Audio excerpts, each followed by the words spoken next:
Howcola, brothers and sisters. Welcome to AquaBrain TV. On this show, we chat Bi Deck Snowskating with Steve Frink, coming to us from somewhere in Eastern Washington. Check Steve out on Facebook. Steve, how are you? I'm doing good. My tree just unloaded on me. But yeah, I'm doing fine. Awesome. The snow's coming, so things are looking good here. So are you up at Stevens Pass still? That's where I ski mostly. And right now I'm up Olalla Canyon outside of Kashmir, kind of between Stevens Pass and Mission Ridge.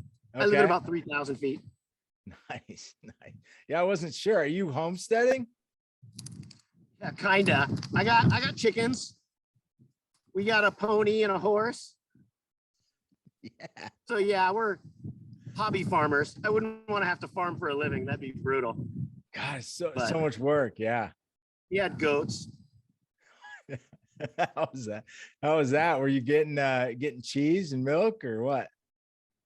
No, we were gonna eat them, and then we never did. We had a boy and a girl, and they had babies, and then my kids were toddlers, and goats became dangerous, and so we sold them to Felipe. Nice. All right, well, cool. I mean, obviously I got you on here. Let's talk about snow skating. And I want to thank you. I don't know if I ever did get an opportunity to thank you, but when I was recording that Skate the Snow video, we did an interview. And oh yeah.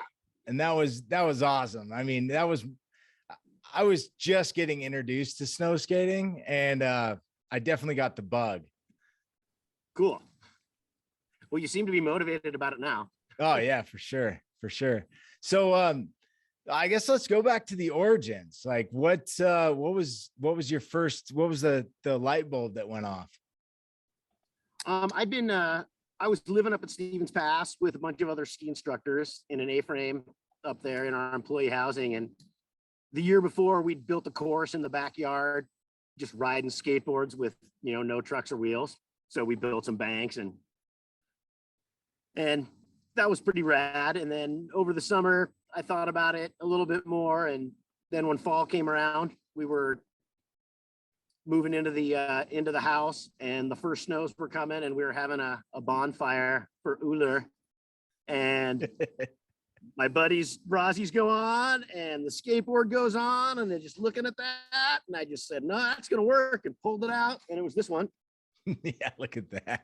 And just chopped it in half with an axe and ran up the hill and slid down, and it worked. I couldn't freaking believe it. I mean, it kind of worked. I built this thing thinking I'd be able to ollie, right? Okay, and yeah. So I wanted it like the wheelbase of a skateboard. Yeah. But that's obviously not really practical. It got then, upgraded quickly. So then that is the first one. Right on. So about how long were you tinkering with that? Or, what led you into what became Bi Deck Snowskate? Just, I rode them around for a long time. This was kind of the same era when like mini snowblade things were starting to come out or had been out a little bit. Yeah. And so I was able to get my hands on those and make different kinds of a few different boards, and really just cutting off a ski totally works too. So it feels like I rode it around just doing nothing for at least a couple years. And I kind of expected other people to be like, oh, that's awesome, I'm going to build one. But nobody else really got into it that much until it got out to a broader audience, I guess. Yeah. I do want to talk about that. Yeah. I do want to get to after that. Years of doing it, I tried to go through the patent process. Okay. And, this is all pre-internet, right? So I had to go down to UW and spend months in the library. And so I went through that process and got beat down basically. But I still wanted to get snow skates out to the world. I'd gone down to Mount Hood to coach at snowboard camp down there, and that kind of got me more into the industry to where I could actually find a way to get them manufactured. Gotcha. Okay, so you had the idea to do this Bi Deck, and you wanted to to get it so that it worked. And this is what your working model looked like. Yeah, it's not like I had an R&D department, right? I was just guessing, and we sent out plans to get skis made for us.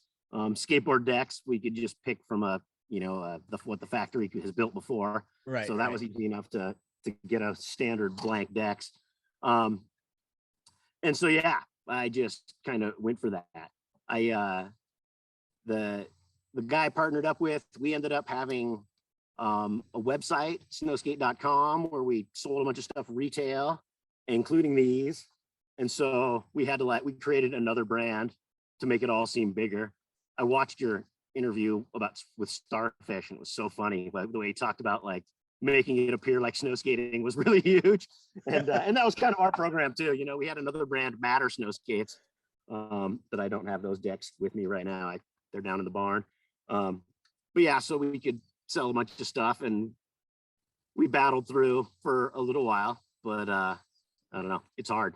Yeah, that's funny. Starfish did definitely make it seem like, there was this whole world, right? This whole snow skating world, which is, I mean, and there is, right? It's just not massive. So then tell me about that. So did you ever take them to I ask it as if I don't know. So you took this product and tried to shop it around at a snow festival or a snow conference? Yeah.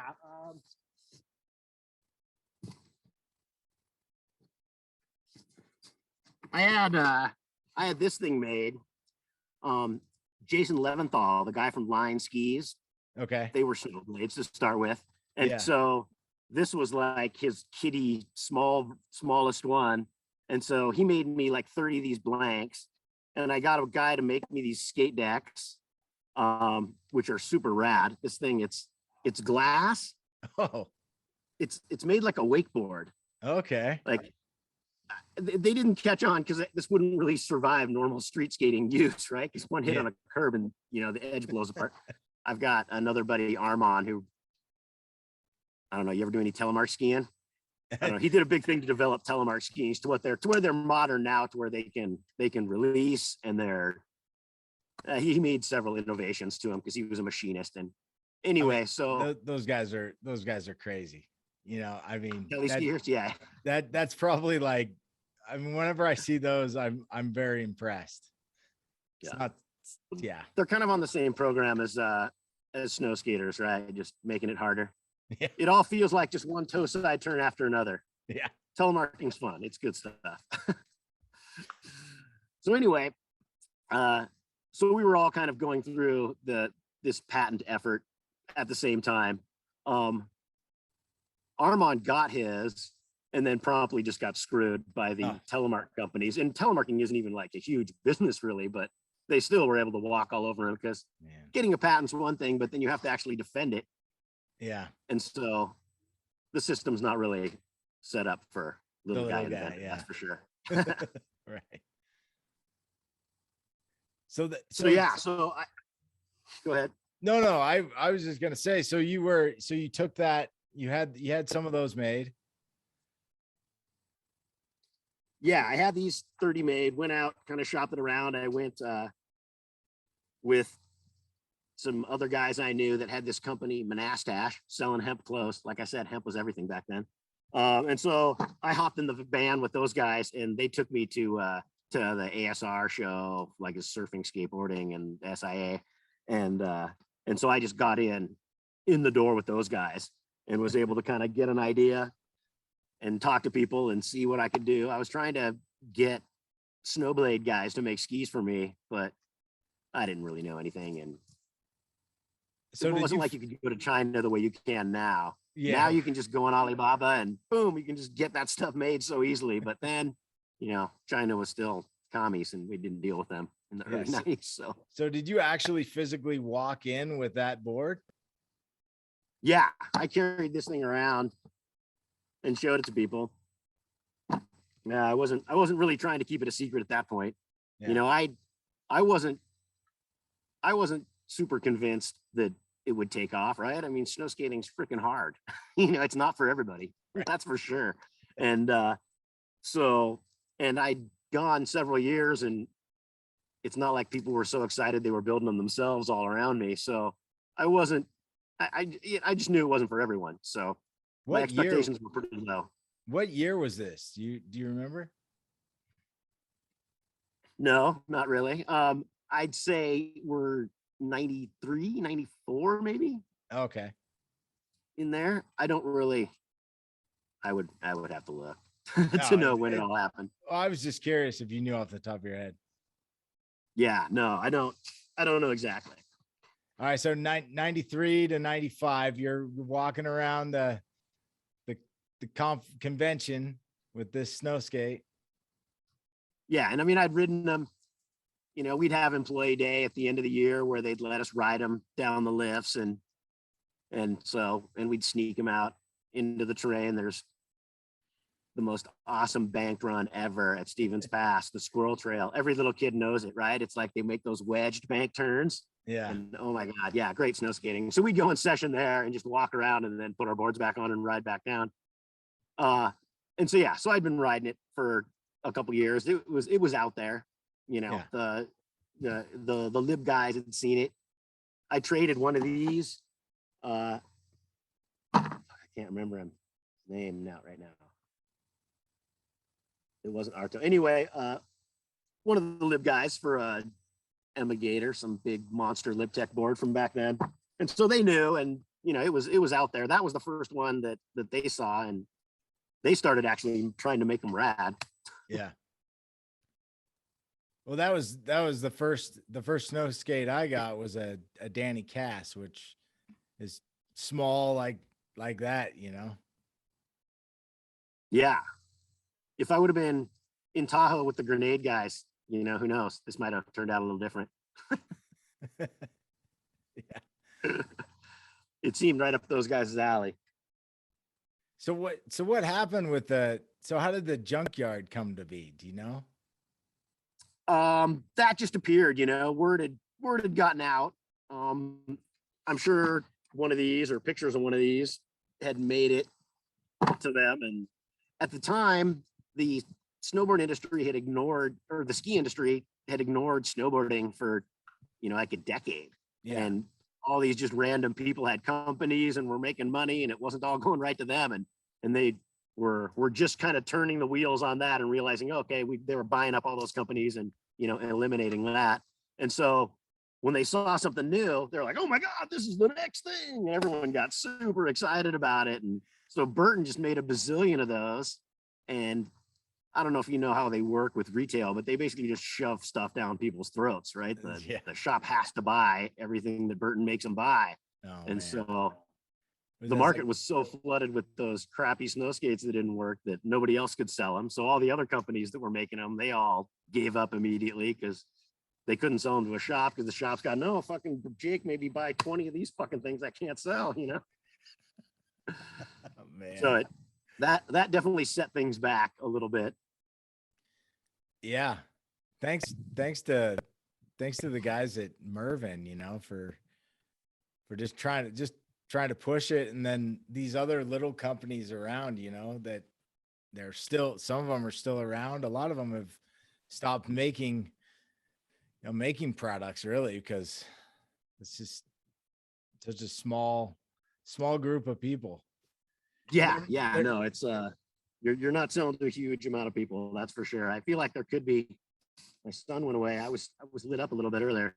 I feel like snow skating could explode. I think it would just take, I don't know what it would take. It's tough. I thought it would explode in the Midwest, really, where people got snow in their neighborhoods all year round, right? Like that, or all winter long. That's where I thought things would explode. But right.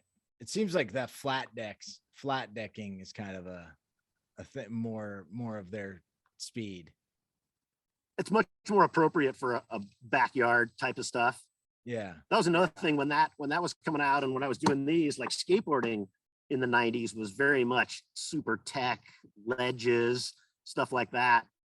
Like nobody cared if you could turn a skateboard. Right? That turning the skateboard wasn't even part of it. So those flat skates really did fit that era of skateboarding a lot more than these guys. And when you see people riding these, you know, they're not those tech skater dudes either. They're the burly pool guys who are taking skates like this. Yeah. So what do you think about the current state of snow skating? I mean, we kind of talked about it a little bit, but with, you know, certain companies going overseas and producing a lot of boards, and then little, you know, builders in the States and in Canada and stuff. Oh, I think where snow skating is right now is totally awesome. You know, when you see another snow skater on the hill, you like go over and talk to them and like try and look at their setup and like, what weird thing are you tweaking to make it work? Right. It's just like 80s snowboarding. You know, you see another snowboarder, you're like, wow, dude, what are you doing to make your boots work? And how do you get your bindings to work? And it's that same era. And I think that is, I totally love. The people in snow skating, certainly in Washington,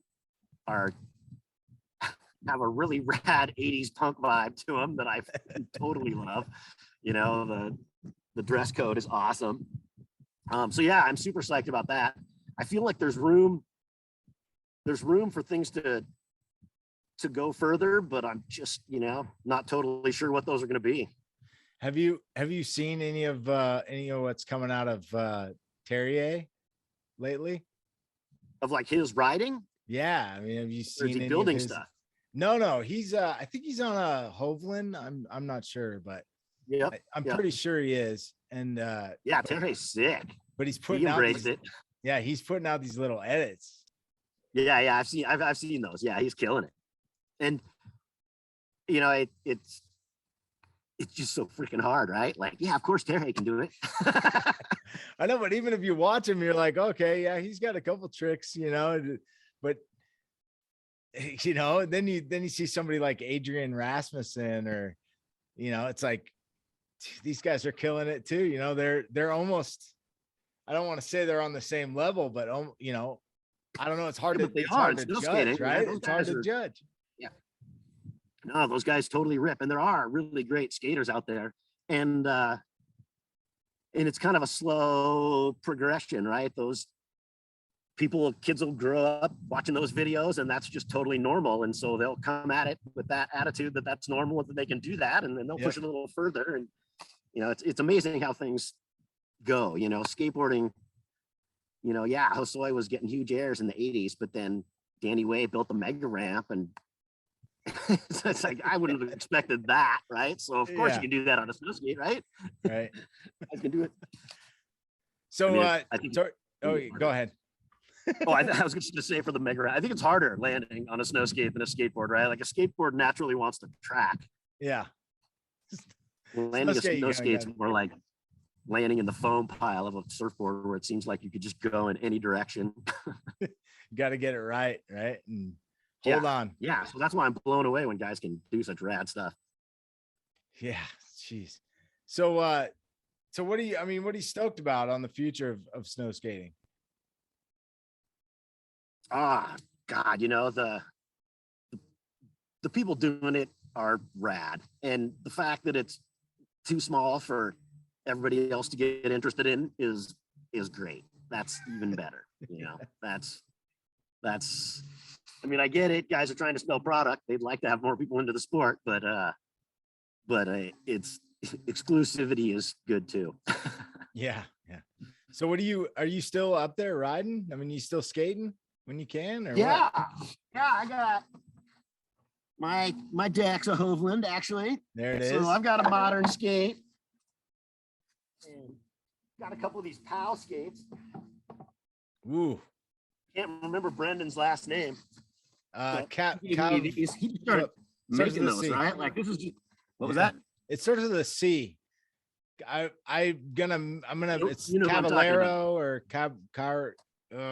sorry, Brandon. Lord Brendan. Yeah. But yeah, he gave me these, and I mean, this is kind of the kind of thing I expected to happen when I started snow skating, is people just start making their own stuff. Like, yeah, this is amazing, right? Cut your board with a bandsaw. It's a great idea. And this thing works awesome. I'm totally amazed. And then pow surfing, we got Tall Tim and the Shark are the pow skateboards that are around Stevens Pass. Okay, they're pretty sick. No, none of the grassroots. Nobody's got any grassroots. Tim's our local guy. Check out the Shark. The Shark. And yeah, he just makes them out of wood, hand carved. They've got crazy runnels underneath them like a boat, and I'm just totally blown away. I mean, I'd ridden a snowboard with no bindings, right? And you can make a ledge turn on an ironing board probably, but but these things work both ways, and I'm not quite sure how that works, but they're fun. Man, so are they letting you on the lift with one of those pow surfs? Oh no, you gotta hike for your no, that's a hike only deal. Yeah. But that's where you want to be anyway. Right. Yeah, you can't really use them on the groomers. They're very specific for untracked POW, but So how is Stevens Pass? Are they pretty accepting of the snow skates? Yeah. They've been pretty good all along. They've had a very good philosophy for a long time at Stevens Pass in the 80s and 90s when everyone was so worried about getting sued. They had open borders and you could ski the side country all through all that, and they're kind of have a don't rope things off if you can avoid it, just let people ski where they want to ski type of mentality, and it's worked out really well. Now Vail bought them a few years ago and screwed everything up. Oh really? So it's really sad to see. Oh no. And I've seen that place over like 4 different owners, but yeah, the Vail guys are just flailing on just dumb little stuff. But they're still letting the snow skates hit. Yeah, no, they haven't messed with that. That's good. Yeah, I remember I was up there with Victor. Afraid to talk to a guy like Victor. Huh? They'd be afraid to come up and talk to a snow skater. Yeah, Vic. He's a little intimidating. Yeah, I remember. We have a surly crowd. Yeah, I remember going up there with him, and we came down some back way and ended up coming out on Highway 2 and having to hike back. And that was a pretty fun run. I'll tell you what, that was a workout. Yeah. When I first got there, it was before the park era. And so like backcountry riding was what everybody did. And oh my gosh, it was terrible. There were so many people. And they also have since of made it illegal to hitchhike, but you could just hitchhike then too. And so yeah, people, it was crazy back then. So yeah, now there's a lot fewer people that go out, but that's good, fine with me. Well, they widened it, didn't they? Didn't they widen Highway 2 coming from Seattle a little bit? Did they ever do that, or is it still just 2 lanes? Through the resort. It's been the same through the resort for a long time. They've made it better down towards Seattle. They've made things go a little faster, but because I know it's like we always used to call it the fire horse. Well, what do we call it? No, I can't remember, but we used to call it something. It was not pleasant. Like you come off that road, right, and then try to get back on, and it's like.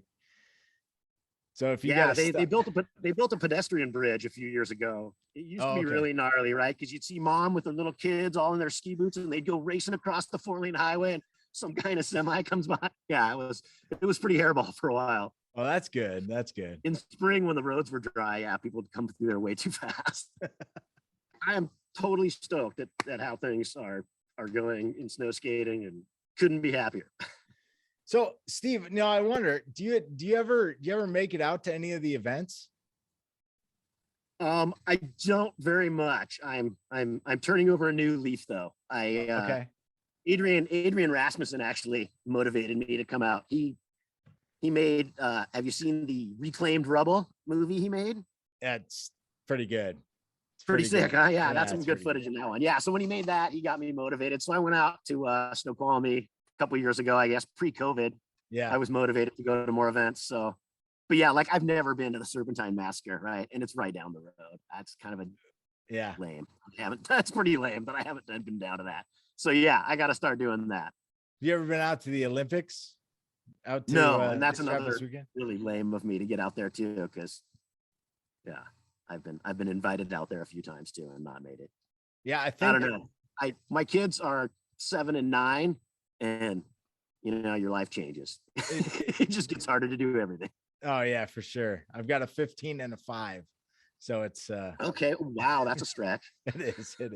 But the 15-year-old snow skating now. So that's sweet. Like, that's awesome. Yeah, we're up the mountain, she had a season pass last year. We got him this year, and yeah, that's all she does. So I got her, I had to make sure I got her a powder sub, so she's got her quiver and I got my quiver, so that if it awesome. Yeah, if it dumps a lot, we don't have to turn around and come home, Right. We're ready. Oh yeah, that's awesome. And then I got my other little daughter here, Audrey, who loves when we build a ramp in our front yard when it snows.